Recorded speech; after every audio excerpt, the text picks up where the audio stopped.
As you can see, we've got a busy lineup for you today. Really looking forward to this session. The partnership, I think, between the social enterprise sector and local authorities has been a critical relationship for a number of years. I think that shared sense of working for communities really comes together, and it's always been quite a strong alliance. So I'm delighted that we're running this session today. And also in our attendees, I know we've got a real mix of social enterprises and local authorities joining us. So you know, really great. Like I say, it's a critical partnership, and I'm delighted to be delving into that a little bit deeper today with our guests. So I will introduce our speakers for today. It's the usual format. The sessions are recorded and we'll share them afterwards. But we're going to hear first from our speakers, and we're going to hear first from David Reid from South Lanarkshire Council. So delighted David's joining us today. Thank you. Really good. You're on this side of the camera for a change rather than an attendee list. So it's nice when we can change that round a bit. So really delighted. Then we're going to hear from Paul. Paul, for those of you who are surprised to see Paul, because he wasn't on the speaker list for today, Paul has very kindly stepped in to give us the perspective from Glasgow City Council. Unfortunately, Jennifer's had to give apologies, but there's been a strong relationship between the Glasgow Social Enterprise Network and Glasgow City Council for a number of years. So the content, to some degree, I think will be somewhat, it would have been shared. Jennifer would have said similar, I think. So we're just hearing it through a different voice today, but thank you for joining us, Paul. And then last but not least, we're going to be hearing from Wendy, and Wendy is joining us from the LEAP project, and they're going to give us their perspective from the social enterprise, I guess, side instead, in terms of their experience of working with the local authority, where it's worked well, perhaps sometimes where there could be tweaks. You know, we all need to occasionally tweak the way we work to work with other people, whichever side of a fence we're on, I think, in terms of relationships and partnerships. And then in case you're wondering why John is there, but I haven't introduced him as a speaker, John is also with South Lanarkshire Council and is going to be joining us for the Q&A at the end with David, but David's going to be giving us the presentation. So thank you everyone for joining us today, and without holding back our session any further, because frankly you get sick of my banter, I'm sure, I'm going to hand straight over to David to start us off with today's presentations. Thank you. Thank you, and a very good morning to everyone. If you bear with me for just a second, I'll just try and get my presentation up and running. Hold on.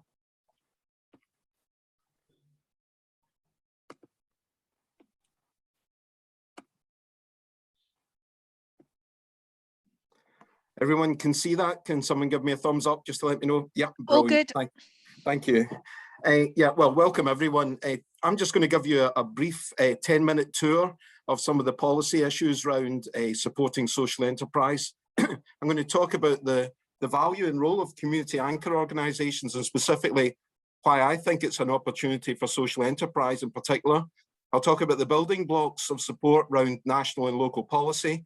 Then finally, I'm going to talk about perhaps some of the challenges that come out of that for us to try and develop a social enterprise strategy. First of all, a reality check. All the best legislation and policy in the world won't trump if there's a mix or a mismatch between supply and demand, between what social enterprises are supplying and what local authorities are demanding in terms of products and services. The legislation isn't a compensation for a robust business plan, and ultimately the tender or the census findings rather from 2019 might still be true, and 8 out of 10 social enterprises aren't really looking to engage with the tendering procurement side, but absolutely do have a need for support. So the challenge for us is, how do we make sure there's tailored support for those who need it? First of all, before I start anything on policy, can I say thank you for the magnificent support both of the community and the sector during COVID, and the response we've been able to put together in communities to address it. One of the lessons, if you like, one of the lessons for us has been the importance of community anchor organisations, and that working directly with the sector in localities has actually allowed us to provide some of that crisis support that was needed. That has generated new structures of communication and support with local agencies and with the social enterprise sector specifically, and we don't want to lose that. We want to try and build on that. but ultimately it's the impact of the third sector and volunteers that's the real triumph that's come out of this. So well done to everyone involved, every social enterprise listening. Well done, take a bow, especially LEAP, Wendy, and all your staff. What have we done with that? Well, we've tried to pull that learning together, and we've pulled together a community wealth building strategy that was launched earlier this year. The highlights of that, if you like, is in terms of locality, looking at place-based economic development, and also in terms of that infrastructure that's been built up. I've been talking about working with the sector and working with the third sector in general to look at ways that we can come out of this COVID period in terms of recovery. And the challenge for John and myself is how do we come up with a social enterprise strategy that now reflects the new reality post-COVID? It's not, obviously community wealth building is not our only lever of support. There are multiple levers of support, both in terms of sustainable procurement and in terms of joint working and infrastructure. I just wanted to highlight some of the more obvious ones here. Obviously the local authorities' role in terms of signposting people to sources of funding and support. The role of our supplier development programme in terms of assisting people become tender ready. Community asset transfer may not jump out of that list, but ultimately at some point, the sustainability of community asset transfer tends to depend on income generation and in some cases trading.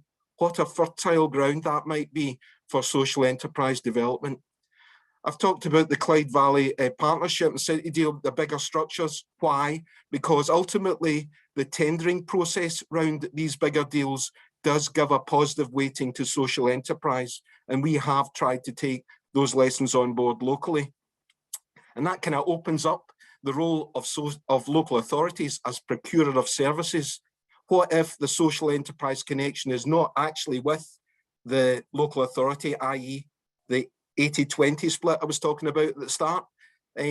What we're doing to use our influence on supply chains and community wealth building and community benefit clauses, what we're doing in those areas that perhaps could assist social enterprise. And the good news in all of this is we have structures that actually allow us to share intelligence across local authorities. So Colin Love in South Ayrshire, if you can hear me, well done on the work that you've done around the CLAG group and the influence and opportunity it's created to share good practice. What can I say about the policy landscape in 10 minutes? It is absolutely complex. There's this national layer around inclusive growth, the 20-minute community place-based economic development, the whole thing around procurement reform. But I really want to focus a little bit more on the social enterprise action plan from the Scottish Government. Suffice it to say that locally, we have this other layer that's more to do with our economic strategy, the community wealth building stuff that's now come on stream, but also our council plan Connect that very much sees inclusive growth as an opportunity, as a vehicle to enable everyone to improve the quality of life, if you like, of everyone in South Lanarkshire. So there's this added layer. In terms of the Scottish Government Action Plan, absolutely a commitment on money is welcome, and specifically startup support for social enterprises. But I wanted to sort of highlight some areas that I thought might actually be more relevant to the discussion this morning. I do think there's something around allowing social enterprises and activities to flourish at the community level definitely does suggest something around the anchor role. I like the idea that the social enterprise model is being shared in the education sector, but the challenge for the social enterprises listening is what have we done collectively to promote the ethical business model you use, and specifically the code. A bit controversial perhaps, but I'll come back to that in a minute. The last 2 points really are also relevant to social enterprise. If there is indeed a emphasis on developing an equality baseline, what a fantastic sector to sell up the role of your reach in terms of both the beneficiaries of social enterprise support and the way that you're organised and managed. You've got a great story to tell on reach. Is it being heard in the right ears? And finally, this point about the national ecosystem absolutely links to this earlier point about 8 out of 10 not necessarily wanting to engage in tender procurement. There is a need for tailored support. So I'm glad that's recognised in the action plan. My only plea is, if it's a reinvention of the 2019 map, please, please, please, can we have some clarity around the role of local authorities in terms of how you envisage that support working. I'm not going to talk about procurement reform in detail. You can obviously look at the slides. Suffice it to say that both what goes on in localities in terms of place-based economic development, easy for me to say, and inclusive growth and the sustainable procurement all have to work together to have an influence on the national performance framework. The good news for everyone involved is that should give a level of consistency and mutual support. The challenge for us is how does that work on the ground? I've made a lot about the connection between social enterprise, community wealth building, and the anchor role. Why am I making such a big play on this? Because your ethical business model, i.e. double bottom line and asset lock, absolutely trumps, if you like, the corporate social responsibility idea in the private sector. You have a fantastic story to tell on the ethical business side of things. Please tell it. There is something around the anchor role that we can actually point to existing social enterprises who are already delivering on that. So I'm not asking social enterprises, if you like, to look at something they've not already done. And also, I think from my point of view, this idea of ethical business and the code being interlinked, there is absolutely an opportunity here to look at quality assurance, maybe something that you can promote to local authorities in terms of how you as a sector are looking to use that code, perhaps in terms of quality assurance. There's been a bit of a wake-up call, as everyone will know, from the Blake Stevenson research around the impact of sustainable procurement, specifically that in most cases that they encountered, there was this factor of lack of awareness. Bit of a disappointment given everything that Social Enterprise Scotland and the rest of us have been trying to do to promote the model, but it's reality. Now, you would hope that post-COVID, that awareness of the sector element has slightly diminished, but I don't think we can be complacent on it. And definitely there is a continuing need to build awareness of the sector and what it can deliver. In terms of us locally, yeah, we're trying to go down the co-production route. There are multiple challenges for us in terms of what's the timescales around this. I want to pick up a few elements here. Place and inclusive growth. How do we get those two things supporting each other? How do we get them working together so that our place-based economic development and our expectation around the role of inclusive growth both support each other? Priority themes, in terms of those, what kinds of support would social enterprises actually find most beneficial? Have we really asked them? How do we get them involved? There's this aspect of growth versus community wealth. Our colleagues in South Ayrshire made an interesting point. At one stage, they were talking about growth, and we're not talking about inclusive growth, just going for economic growth can sometimes cut across our hopes and expectations around community wealth building. How do we get those supporting each other? And the last point is the point that I started with, which is, if 8 out of 10 aren't engaging with the process, how are we setting realistic expectations for those social enterprises who don't want to go down the procurement tendering route? How are we trying to deliver support to them? And are we doing it in the right way? Are there things we could learn or change to make it more effective? So there is, in my final point, if you like, around co-production, the whole idea of working with the sector, there is also an opportunity here, I think, for local authorities to work together.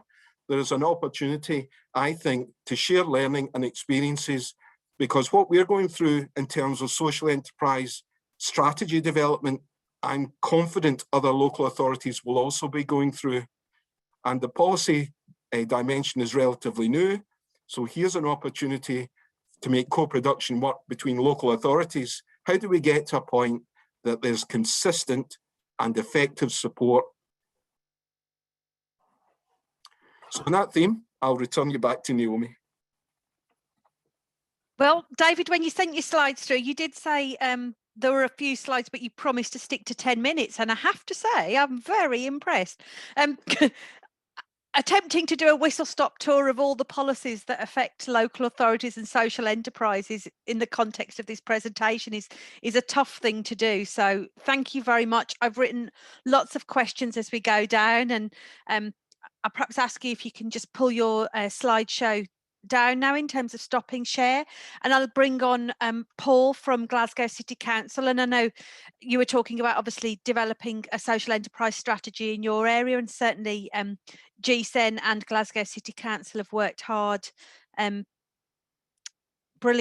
Have worked hard, I think, on a strategy for Glasgow. So I know that that will be something that maybe Paul will touch on. I'm hoping so. Now I've said that, Paul. I suddenly feel like, have I put him on the spot? So without holding back, really delighted that Paul's joining us and hearing that perspective from Glasgow. And like I say, I've got loads of questions. Put your questions in the chat. This is a real opportunity to ask for questions and feed in just thoughts and comments and reflections as well. So over to you, Paul. Thank you. Thanks, Naomi. Good morning, everyone. Thank you for the opportunity to talk to you today about the experiences of GSEN and Glasgow City Council working together to build the social enterprise and cooperative infrastructure and wider sector in Glasgow. I was really interested in David's presentation. To be honest, I could have spoken for half an hour if I had the same if I had the same subject. But what I'm going to try and do is stick to the remit that was given to Jennifer. Now, I'm sure you all have noticed and you'll have picked up on what Naomi said, that I'm not Jennifer. Jennifer's director of GSEN, but unfortunately, due to personal reasons, she's not able to be here today. So I've stepped in at the last minute. I'm Paul Morris. I'm an economic development officer with Glasgow City Council. I've been attached to the economic and social initiatives team in the city since 2017.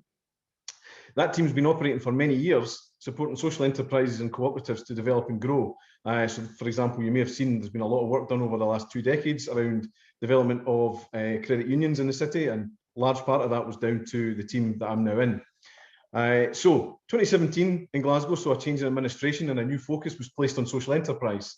This is something which the sector had been calling for some time. And in the summer of 2017, it was decided that a new strategy, known as a social enterprise strategy for Glasgow, should be drafted.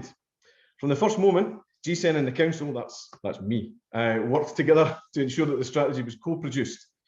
Now, for me, that was the start of a really productive relationship with GSEN. I've worked closely with them pretty much since day one, moving in 2017.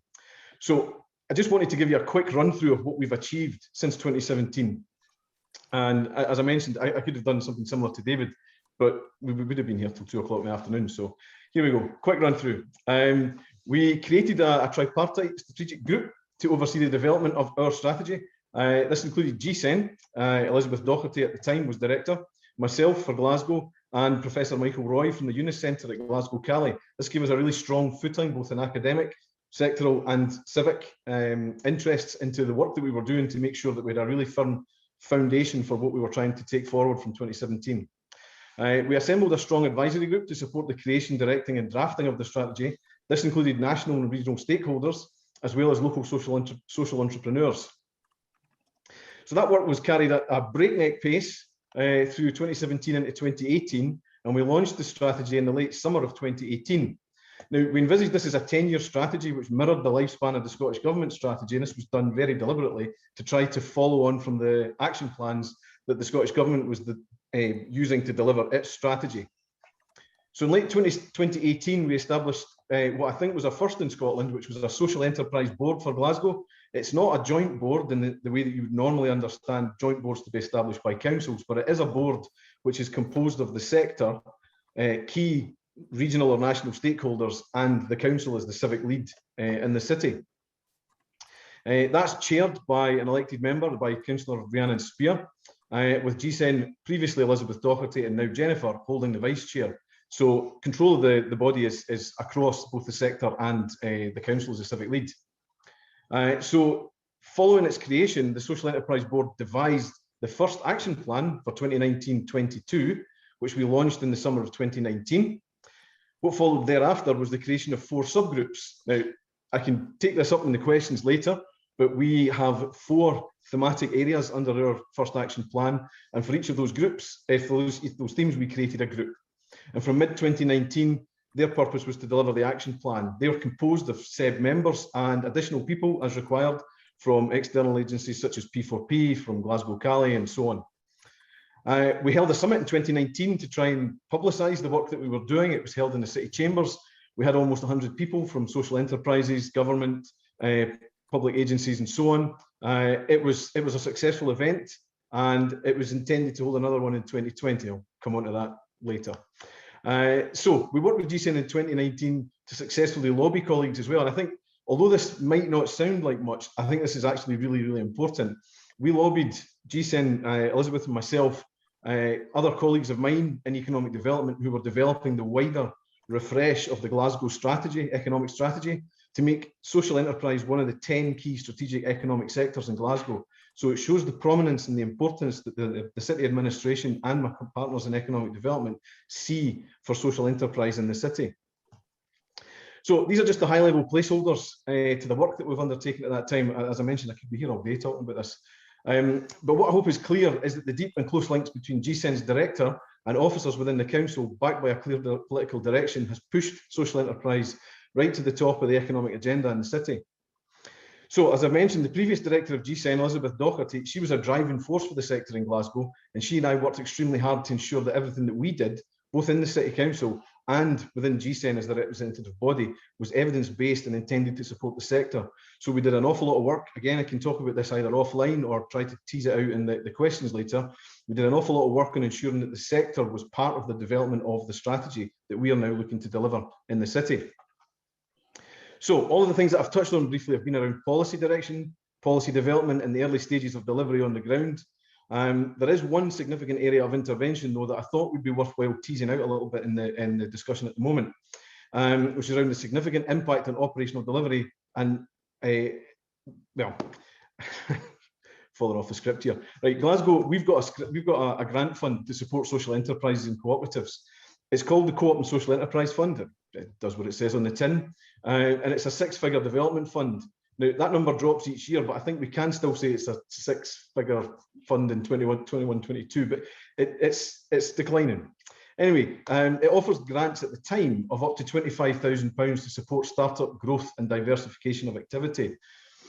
Subgroup 2, I mentioned the subgroups earlier, was leading on capacity building and was chaired by GSEN. We did that deliberately.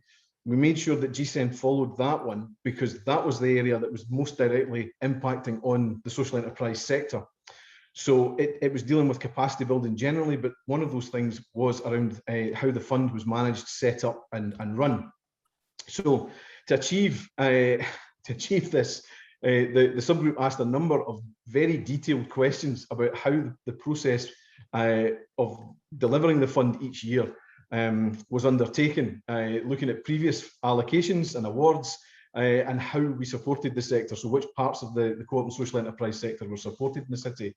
This was a huge effort for us to draw it together in the council, but we managed that towards the end of 2019. And in 2020, in January 2020, a special away day was set up for that subgroup, facilitated by the Robertson Trust, with the specific intention of devising a new co-op and social enterprise fund for the city.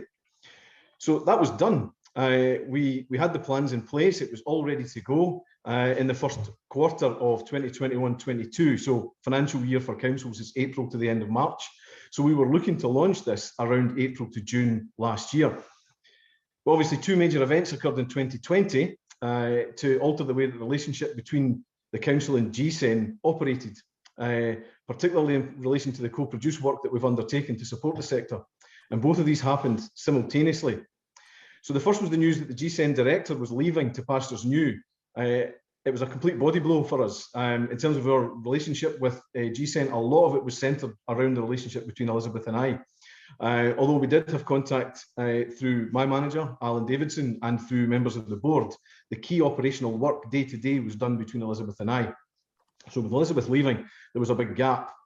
The second one that we all know about, which has affected all of us, and David touched on it as well, is the COVID pandemic. So the lockdown, which started in March 2020, effectively ended our subgroup structure and stalled the Social Enterprise Board because meetings couldn't take place. So obviously this was reflected across society, and as we all struggled to carry out our previous work and life arrangements, the Social Enterprise Board itself didn't manage to meet again until June 2020, and it was very, very poorly attended because other people had other priorities at that time. So GSEN were obviously unable to recruit a new director, partly as a consequence of COVID, until the autumn 2020, and Jennifer wasn't actually in place until October. So there was a gap of almost 8 months where we didn't really have close contact with GSEN at an operational level. And obviously this gap, because it coincided with COVID, meant that no work was being undertaken anyway, officers in Glasgow were focused on supporting businesses to avoid collapse during the summer and the autumn last year, and we were working to deliver COVID business support to all businesses in the city, not just social enterprises.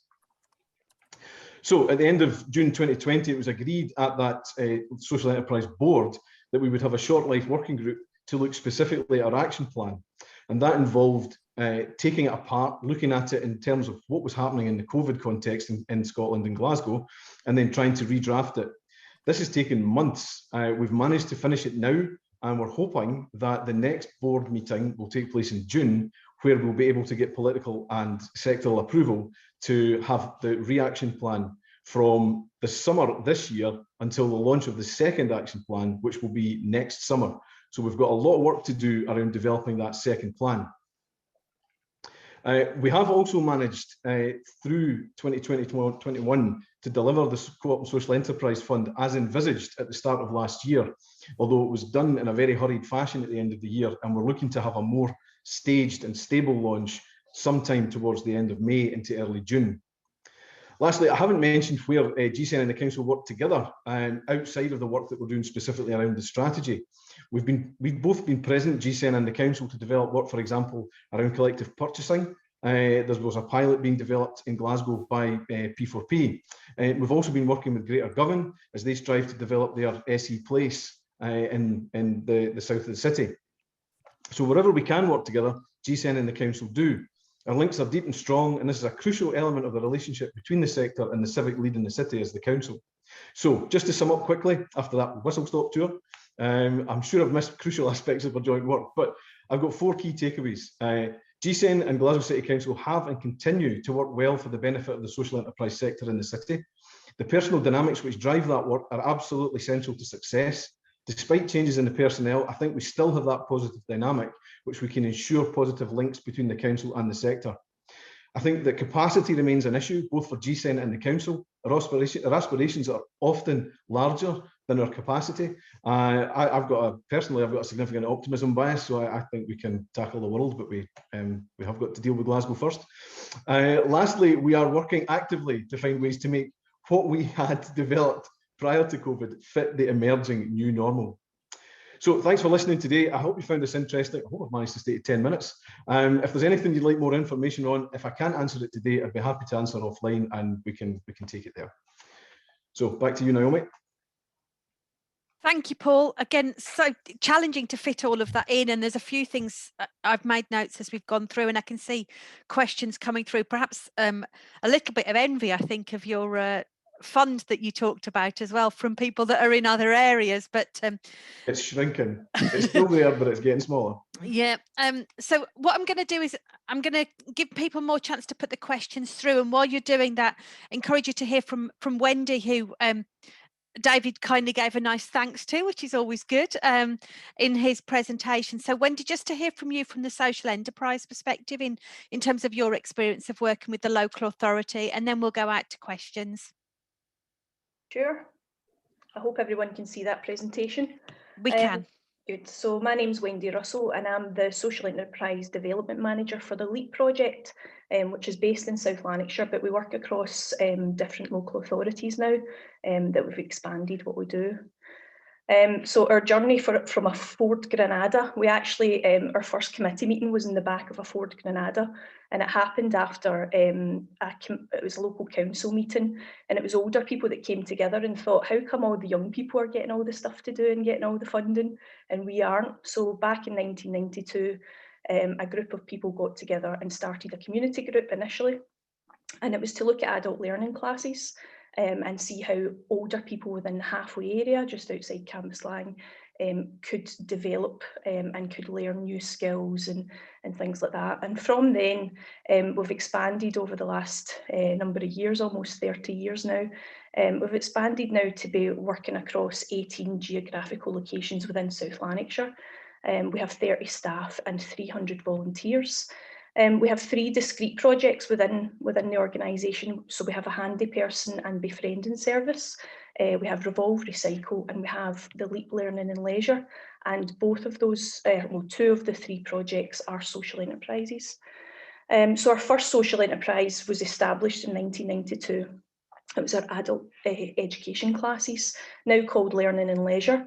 And just to bring you into modern day, I don't want to go on about our history, but you know, before the pandemic, we were operating about 35 classes a week for older people to learn all different types of skills. And the classes are always, you know, designed around about the needs of older people. It's older people who, you know, co-design these with us, so that we are making sure that they're learning the things that they want to learn. And all classes are there to enhance the physical, mental and emotional well-being of older people. Obviously, after the pandemic, we're offering a lot of things online now. You know, a lot of classes have had to move online, and we've also been involved in the Connecting Scotland programme, which enabled 135 older people to have iPads and get connected and have, you know, one-to-one support on how to get the best out of their technology as well. Our second social enterprise is the Revolve Recycle project. So this is a sustainable fashion project which aims to reduce textile waste and overconsumption of clothes. So you know yourself, you all have clothes in the wardrobe. Some might have labels on them. You know, some you maybe just are missing a button. And what we're trying to do within that project is to make sure that people just, anything that they no longer need, they bring to us. And they receive points for the clothes, and those points can then be used against anything else in the store. So it's completely free of charge, and people can swap their old clothes for something nearly new. We have 3 high street boutiques, one in Hamilton, Rutherglen and Cambuslang. And you're probably thinking, how is that a social enterprise if there's no money changing hands? But we do a lot of things in the background to income generate. So we run classes, you know, of all different levels to help people work with textiles, from upcycling to dressmaking. You know, we hold fashion shows, we sell vintage clothes, and we're about to launch another new social enterprise off the back of Revolve Recycle, which I'll give you more information about soon. But I think it's important to note that this project was again developed by older people because they wanted to bring back a make, do and mend culture. So they felt that we were living in quite a wasteful society, and they were really worried about the impact of that on the environment. And they told stories of old where they would have one pair of shoes, and you know, they wore those shoes to all the good events, you know, the weddings and things, and how they had to share their clothes with their friends, or they had to wear the same outfit. So we thought, well, how can we bring that project into a modern day society so that everyone wants to, you know, take part in that type of activity to reduce textile waste? And just to give you a wee bit of stats on that, so the Revolve Recycle project, I've put here, you know, innovation that brings people to South Lanarkshire. This is a map that actually maps out the people who come to our shops physically when they were open. They're back open now, but obviously they've been open for closed for quite a while. And you know, people would come from all over the country who've heard about us in the grapevine, usually through word of mouth, who would come to South Lanarkshire to come to our nice wee shop in the middle of Rutherglen Main Street, and they would come to find out what we're all about. So you see from the table at the bottom there, 48% of our members are actually people who live outside of areas where there's a shop located.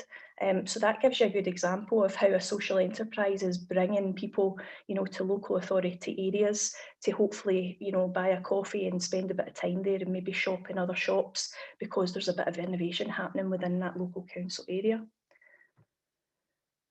And then as a social enterprise development manager, I've been tasked to look at the future of the organisation and make sure that we're here for another 30 years. And what I've tried to do is initially look at within the organisation and look at what are we doing already that we can start to income generate more, and also come up with new ideas.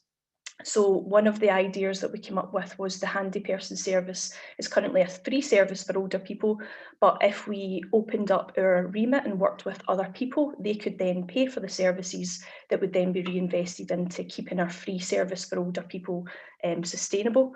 So through that, we've developed the Leap Enterprise Scotland Kick, which has allowed us to then start to work with other people other than older people, which our charitable aims are all about. Revolve Recycle, as I said, we're just about to launch at the end of this month a brand new eco haberdashery. So everything that comes into us that's at end of life, all textiles, will be broken down for their parts. So zips, buttons, embellishments, cloth, and they will be sorted and put back out in the shops for people to buy as haberdashery items for crafting and things like that. We'll have an online shop, and you can come in and browse and things like that. So please come and visit us and buy some stuff off us.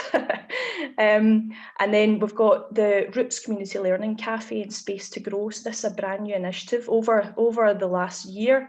We've been working tirelessly to try and get a premises within the Cambuslang area set up to be a community cafe and a growing space. It's been a real challenge, obviously, because of the pandemic, and it's been a lot slower a process than we had hoped. But we really hope that this is going to be a real beacon for our community so that people can come out and start to re-engage in community life again. And that should be launching very, very soon. Off the back of that, we have community market spaces and growing spaces and lots of space around about that facility to engage the community within our social enterprise. And then one of the bigger projects that's on the horizon is we have just signed the head of terms, so still to sign the lease for the Lenzie Community Hall in Eastern Bartonshire Council. This is 3 levels of a huge big space. What the council want it to be back into community use, as do we. So we want to take LEAP services into a new area, but we also want to turn it into, you know, a space where people again can come from outside the area and bring trade in. So turning it into a conference centre, a cafe, a museum, hopefully have the you know, library facilities and things like that within the centre as well. So we're working quite closely with the community on that as well, and that's a big piece of work that's coming up soon. So looking at, you know, what I'm here to talk about really is, you know, looking at the action plan and how that works and how we can work better with local authorities. Within South Lanarkshire Council, we have a really good connection with the local authority. You know, we meet regularly with David Reid, and that's a real connection from us. You know, that is a kind of hotline, if you like, to the council. So if there's anything that we're unsure about, or we need a department but we don't know who to speak to and that type of thing, we can just be on the blower to David and he'll always try and get us the information we need. And the same way, you know, if he finds out information or something comes across his desk, he will bounce it to us as well. So it's a really nice agile flow of information that helps and enhances our work.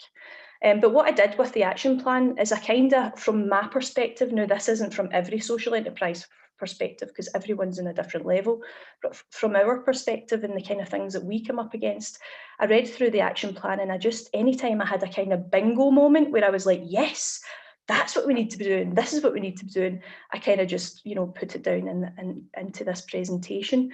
So for us, you know, the top bit there about, you know, making communities places where social enterprise can flourish.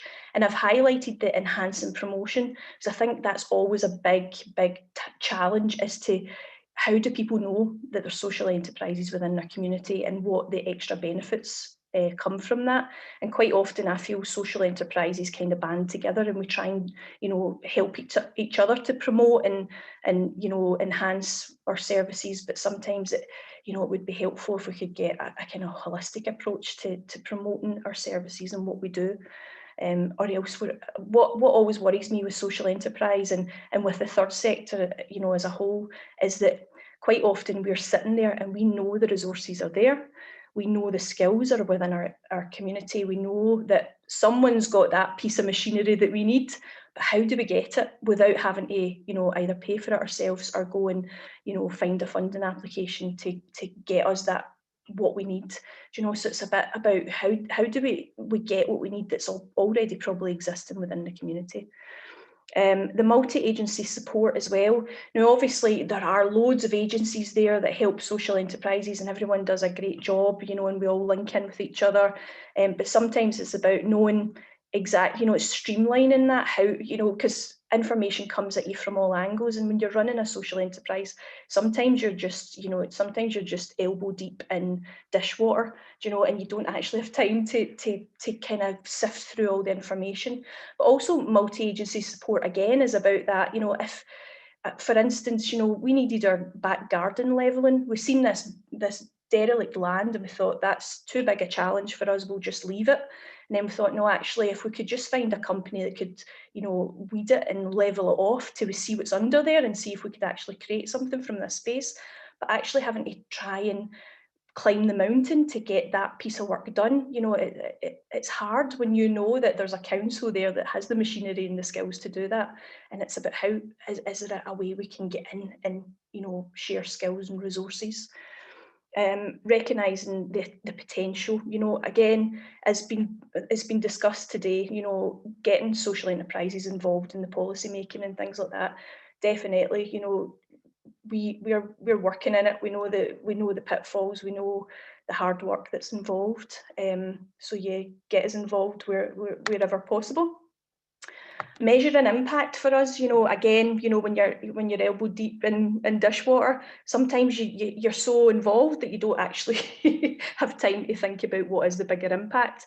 And when you're running a really successful social enterprise, you know there is impact there, but it's about how do you get the skills and the knowledge and the, you know, the ability and the time to be able to measure the impact, because we all know that that's what people want from us. They want to know the stats, they want to know the information, they want to know what good you're doing, even though they could see it, they want it in paper and they want it in reports.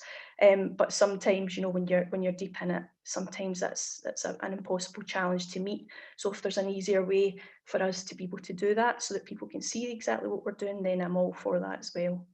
Social enterprise networks, you know, always a great thing. I was involved in the voluntary action in our local community, you know, involved in social enterprise networks within that as well. And it's just great to share ideas and again, share resources, you know, make sure that if one organisation has, you know, got funding to get a certain, you know, piece of machinery or anything that you could then utilise for a one-off, then just that type of thing that just makes it a lot easier for us to do our work and be, you know, and as the COVID pandemic shown, be responsive and quick and agile to meet the needs of the community without waiting on decisions and that type of thing, because that's what we do best. We do things quickly and robustly, and it's about, you know, understanding that, I think. Leading by example for combating climate change. I don't know if it's just me, but I don't know any of my social enterprise friends who are not leading by example in this area. I think all social enterprises have climate change in the back of their minds, or at the forefront of what they do. So, you know, yeah, please use us for the knowledge and understanding there and really get to the grassroots of how we change people's mindsets around about climate change and people's habits, because what we do on the ground is eventually going to make a difference to the bigger picture. And then celebrating achievements, you know, we do that, we definitely do that within Scotland. We definitely celebrate social enterprise, but locally, you know, the more we celebrate and the more we highlight the achievements, the better it's going to be for everyone, because there's your promotion right there. Local people hear about it, they want to know more, they want to invest, they want to come along and be part of whatever you're doing. So again, hopefully I was within my 10 minutes, but that's just my viewpoint on the topic today. Thank you very much. Thank you so much, Wendy. I always love hearing about reuse projects. It's a particular interest of mine. So I'm not going to say how many pairs of shoes I've got or how many items of clothes are in my wardrobe still with the label on. Sadly, probably an increasing number during lockdown because I can't fit into them anymore. But there you go. There's me sharing far too much information again, as is normal. So while doing that, I've written down a few of the questions that have come in, and I know some of our speakers have been kind of addressing some of those questions as they've gone through. So I'd welcome all of our speakers to join us again for the Q&A. And I'm perhaps going to start with one of the questions that happened early on. And I know, John, you've already answered it in the chat, but I always think people can learn, I think, a lot from the answers. So in terms of a lot of language was used around a community anchor organisation, and you gave a great answer. So I thought I'd put you straight on the spot, John, as our person to give the answer to what's a community or anchor organisation, and how do you think they're important in terms of that local authority relationship? Cheers, Naomi. Yeah, look, we can always get caught up in language. You know, we could spend hours going round and round what is and what isn't. I think increasingly, that term community anchor organisation, I see it as fairly distinct, is that it is the kind of local key provider of services in the community. It springs from the community, it's managed by the community, but it's often developed different arms, very much like LEAP, I would say, is a good example of that. So I would say that's a community anchor organisation, but I think more generally, as long as, I think the key thing, and David touched on it, it's the asset lock thing. I think it's really important that community organisations, social enterprises, third sector, call it what you will, they are run and managed by the local community, and any profits are returned to that community. That's what it's essentially about for me. Thank you, John. I mean, we can run a whole other session, I think, on co-compliant and asset lock, and we know it's one of the big debates in our sector. But I do, you know, it's really interesting to hear the importance that I think we're hearing it from a number of you as local authorities are putting on that, in terms of that's one of the real links in terms of working with our sector. And so thank you, because it can be controversial. I think it was Paul that said it can be controversial. We're not frightened of controversial in these sessions. And I think, you know, maybe we should have that session at some point, just looking at that, but important to note.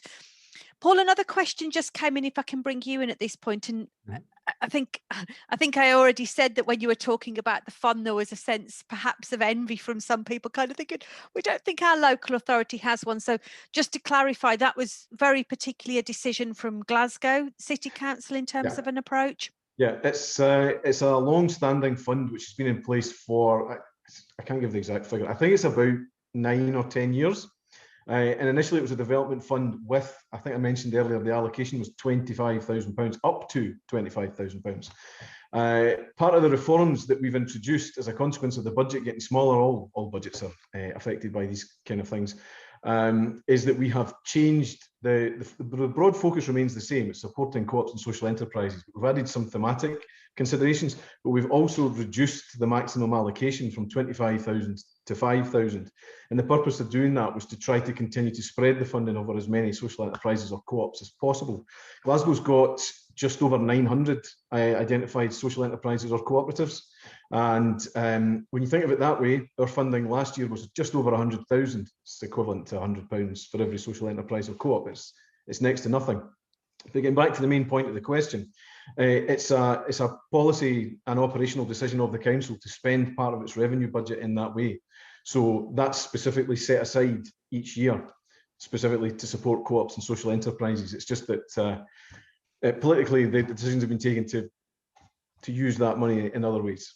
It's a real challenge, isn't it? I think we all know that public spending budgets at the moment are incredibly tight following kind of COVID, and those challenges aren't going away in the next year. So we've got to just, I guess, accept that that's part of the framework that we're all currently working in, and how do we get the best use out of kind of the money that is available for work in our communities is always the key question for me. Someone was also asking in terms of again, you talked very strongly about the kind of the personal dynamic, and that being really important to the relationship. And it's always much harder to build a relationship from scratch, I guess, for people in terms of getting that. But if we've got social enterprises out there that want to start perhaps approaching their local authorities a bit more, what advice would you give them in terms of where to start? Is that procurement teams, economic development?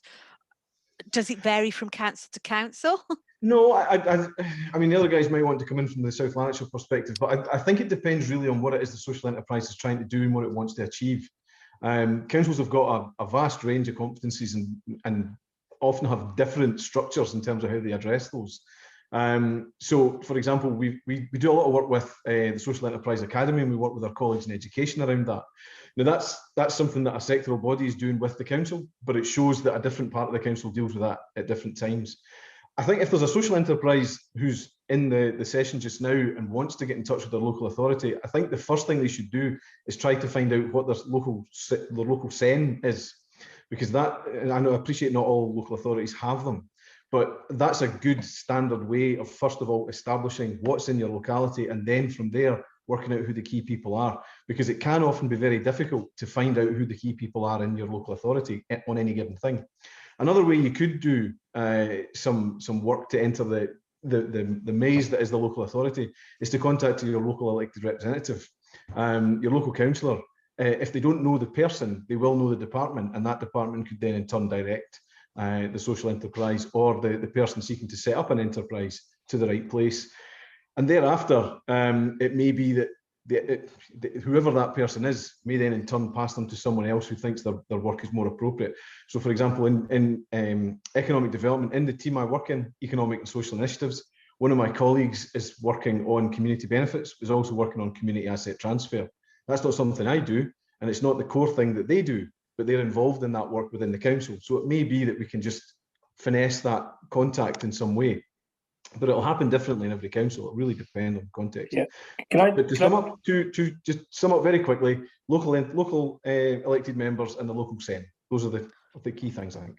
Thank you, Paul. John, you were going to come in? Yeah, well, I was just going to say, I think Paul's covered a lot of that, but I think the local third sector interface, there's a third sector interface for every local authority area. And they should be part of the social enterprise discussion. In some cases, I know they're not, but they should be in there, so they should be able to help. And again, obviously, where there is a social enterprise network, we had various attempts in South Lanarkshire. I think there's a kind of scale thing, and I think there's a bit of geography in South Lanarkshire that limits it. Developing an effective network, but we definitely think, obviously, for social enterprises to talk amongst themselves and reach their own priorities and raise key issues, then it's really useful to have that, and that's one of our ambitions, that we will have a kind of functioning social enterprise network in the future. So that's really important. But yeah, and again, honestly, that's what councillors are there to do, to represent your views. So please also chase your councillors, because they certainly chase us, and we have to jump when we get chased by some councillors. Yeah, it might lead into one of my other questions I might come back to a little bit further in the session. And also always say to people, if you don't know who your local social enterprise network is and you need that contact, or you don't know if you have one, contact us and we'll pass those details on. We know who the social enterprise networks are. Scott would help you with that. We would help you with that. There's lots of that support that's out there. And I think as people were talking, they talked about the social enterprise support map that was out. That's recently been relaunched, and it's now an online tool that you search through.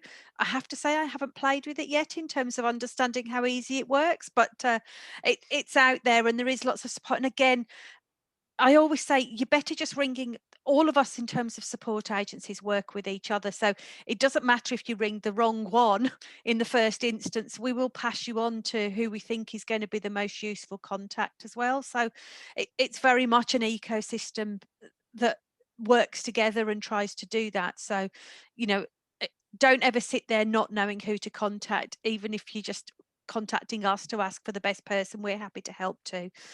I wanted to just bring a question to Wendy, and then I might just come back into the more political context in terms of that councillor question that I guess Paul and John have hinted on. But Wendy, you obviously you have a really good and positive relationship with your local authority now, and I was really interested in terms of was it Lenzie? I was writing it down, and I'm surrounded by bits of paper.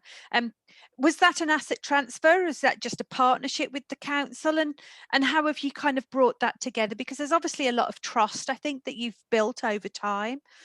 Yep. So what had happened just before Christmas, Eastern Bartonshire Council had put out an application for people to come forward with a business plan for the community centre. And we worked very closely with a local group to develop that business plan and make sure that we could provide something that the community would engage with, as well as develop the social enterprise so that it was sustainable. That is a peppercorn rent lease over a 25-year period, but there would be an community asset transfer available further down the line. But I think that the council are really, they want to make sure that the organisation that come in and take over are going to do the right thing with it. So that there is a bit of there's a bit of trust there, and we need to build the relationships over time before it can become a community asset transfer. But what I would say, which made something that the council did, which made this project viable for us, is that they have invested a 6-figure sum into the centre to completely refurbish it before they hand it over to us, which then takes away the risk of having a building of that age and that size for an organisation to try and manage. So there's a real, there's a two-way relationship there where they know they have to invest in that building to make it sustainable, but we also have to invest our time, our money, our expertise, our community development experience to make sure it becomes a beacon within the community.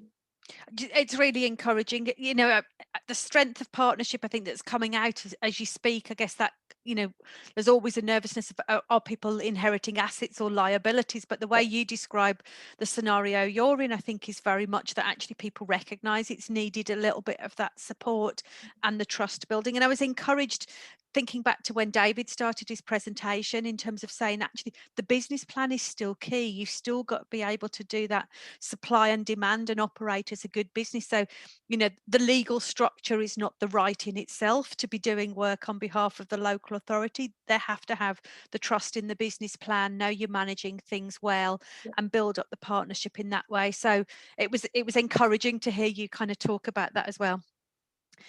I'm going to ask, and I hope this doesn't put you on the spot, but we've painted quite a bright picture, and I think there are some incredibly strong relationships with local authorities, but they're not always easy relationships. I think for some groups, and again, that sense of envy that's going to be out there about the fun, there might well be organisations out there thinking, God, if only our local authority worked like this, or we just don't have that relationship. Was there a time, Wendy, when the relationship was more challenging, and how did you overcome it? And if you haven't got that experience, perhaps I might ask Paul or John from the other side to talk about when they've had a more challenging relationship with our sector, how they've got over that, because there will have been those situations, I'm sure. Yeah, I think the very nature of your local council, because it's the size, the amount of people involved, the departments and their links with each other and how that works. It is, local councils are big monsters, let's face it, and sometimes that's the challenge with the social enterprises and the third sector is, okay, how do I get in there? Who do I speak to? How do I get to the right person that can give me the answer? And that's usually, that's always the issue. It's the kind of slow nature of getting answers and getting what you need from the local council. And I'm pretty sure that's the same across the board, but it's just because of the nature of how a council is made up. I would say that's the biggest issues that we have, but having this link with David, it certainly helps that. And he will go out his way to try and find the answers for us. So, but understand that not everybody has that privilege. I would say that's probably the biggest problem that we always come across when dealing with councils. No, thank you, Wendy. Paul or John, just anything in terms of, I guess, more challenging relationships that you've had, and how have you got past those? I'm honestly happy to comment. Honestly, I would say for a long time we definitely were. It was like a Cinderella part of the council. I've referenced that in one of the answers, and the boxes were ticked. We talked some of the talk, but we didn't walk any of the walk. And the difficulties we had trying to get procurement involved or interested, they just didn't talk to us. And I have to say, so I think it's not easy, and I think there's a certain element of just continue to bang away, do good work. Essentially do good work, and eventually you will be recognised for some of that. But there is chipping away, and you know what? I do think there is increasingly, and again, as a result of the better relationships coming out of the pandemic, that there is a voice, there's a door for the third sector to really push and say it's not a question of being given hand-downs or given grants. This is about delivering better, effective services in our communities, and the third sector should be a key part of that. So I think there's a real thing about, and it is political motivation. We are lucky in South Lanarkshire now that we have our chief executive and some senior officers get it, and our politicians get it. So our community wealth building thing, and I'm just leaving to go to our community wealth building strategy group, which is painful. It's quite difficult for the brain at the moment. But you know, we have got that advantage that people are kind of looking at the direction and recognising the importance. But I would say it's chipping away, and it's being political. You know, use your power you have in your communities, with your politicians, to push this agenda, because you don't often get it handed to you in a plate. You have to kind of fight for it, I think. Thank you, John. I mean, I think understanding the political dimension's really important. I always say, and it comes back, I think, to a point Paul said, you know, there was a lot about that personal dynamics that's been the success of Glasgow City Council and GSEN. So I always think people will work with you if you're enjoyable to work with. If you use your politics in the wrong way and actually you become a pain, that's a much harder relationship for anyone to be in. So I always think, understand that political framework, but use it wisely, and don't use it necessarily to always cheese people off, because no one likes working with people that in essence make their days really hard work. Would that be fair, Paul? Yeah, I think that's a fair comment. I cited an example in the presentation around the reform of the Co-op Social Enterprise Fund. I appreciate that we're doing a lot of talking around this Co-op Social Enterprise Fund, but it is important to the sector in Glasgow. GSEN is small, it's a representative body, but in terms of its organisational structure, it's small. There's a director, there's a board. It's nimble, it's lithe. I think Wendy and John have both alluded to the scale of councils. Well, Glasgow's an order of magnitude above many other local authorities. It's in many ways it's Byzantine in its structures, but well, we'll leave that one there. Anyway, in terms of getting the information that the subgroup needed to help to formulate their decisions on what they would like the fund to look like, we had to.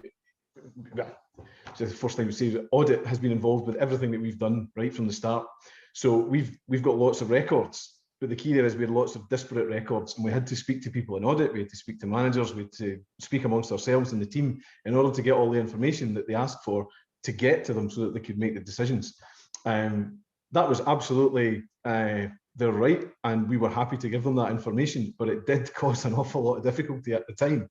And there was frustration on both sides, because we were finding it difficult to get what we needed to pass on to the subgroup, and the subgroup were finding it difficult to understand why they couldn't just click the fingers and a spreadsheet would appear.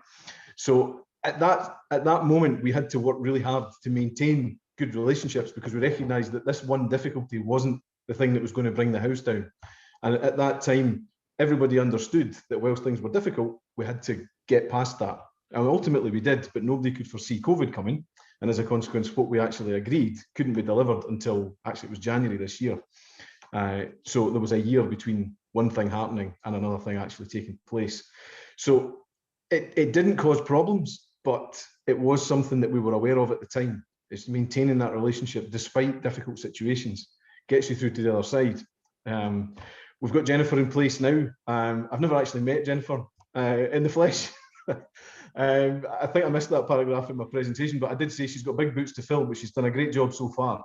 And I think that relationship going forward should be one that helps us to deliver what we're doing in Glasgow over the next, well, I think it's about 6.5, 7 years. So I think you're right, the relationships are important, and you have to just get through those challenges when they appear.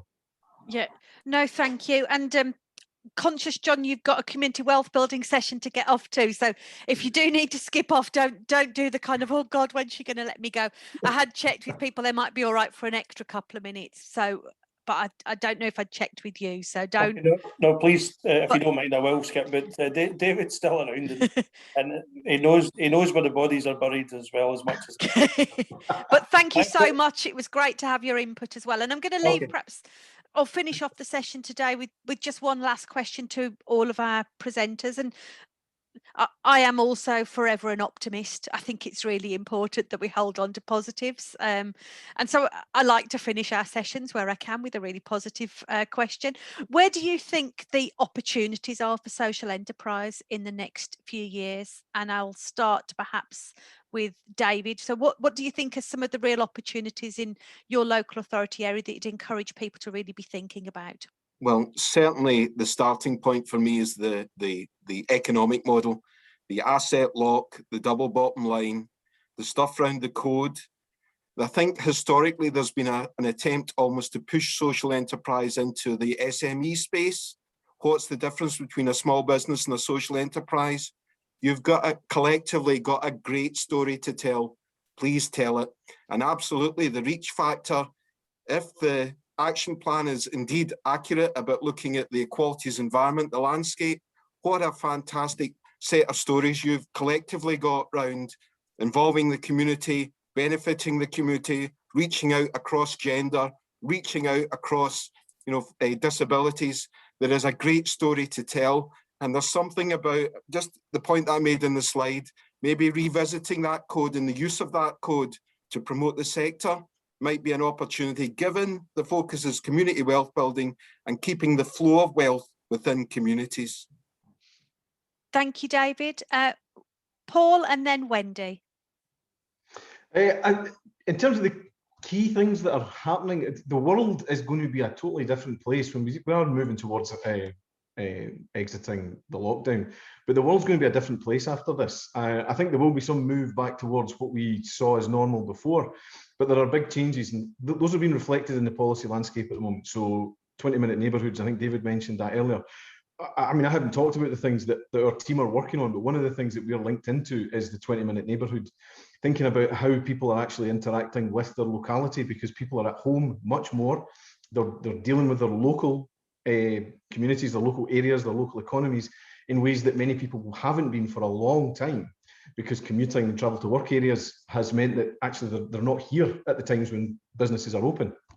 So I think that's going to be a key aspect of the development of social enterprises. And I think, without going over what David has said already, those issues around how social enterprises are created, what their founding missions are, their business plans and so on, they are absolutely central to what they do. But that sits within a context, and I think 20-minute neighbourhoods is one. I think another one is, again, it comes back to local authorities and how they're changing over time. So the fund, but community asset transfer is a thing.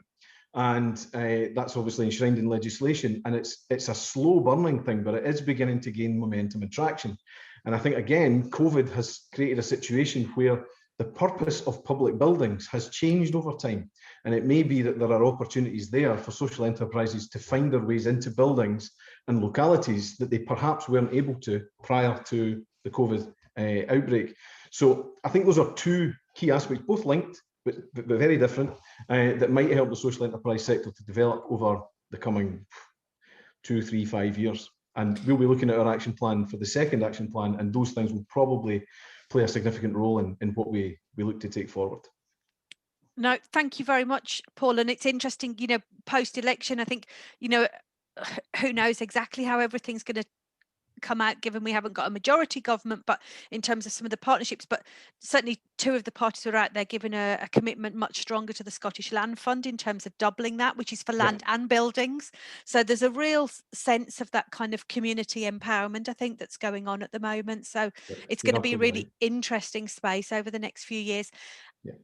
And then a final just thought from you, Wendy, and then we'll close today's session. Sure. I think, I can never be any prouder than the sector that I work for. I think over the past year, we have proven ourselves time and time again that we have the ability to work with our communities, to fix issues and to solve problems at the drop of a hat. That the pandemic has proven that, it's shown that. And above all the work that we did over the pandemic, when I was looking out at the sector around me, I couldn't have been any prouder. You look back and you think it was a really difficult year, and hopefully we're starting to come out of this now. But looking forward, what an opportunity we have, because people now see us. People see us for what we've always been doing in the background, but people see it at the forefront now. This new strategy is a great example of how we can really work forward. I personally think every organisation in the voluntary sector should be a social enterprise in some form or another. I understand there's some organisations that can't income generate, but I think given what we did in the pandemic, how agile we were, how nimble, how we changed things and adapted to the situation, then please look at your organisation and use that same strategy. Think, how can I change this organisation? Because with Brexit and the pandemic, the funding landscape is changing. We are not in the same position we were in 2019. So look forward, you know, be forward thinking and really start to, you know, be innovative and do what we do best, because people see us now, and that's the beauty. Thank you. I've got nothing that can follow that. Great words, I think, there from all of our speakers. I'd just like to say a big thank you. We're getting some great thanks coming through on the session. Really good session today. Delighted you were all able to join us, and a big thank you. Someone did just ask about the slides. We will share them after the session, and the video will get shared on Vimeo. We just need to do basically they have to edit me out at the start, and the end is in essence what happens, and then it goes live. So thank you to everyone, and really look forward to seeing you again next week. Have a good day. Thank you. Thanks very much.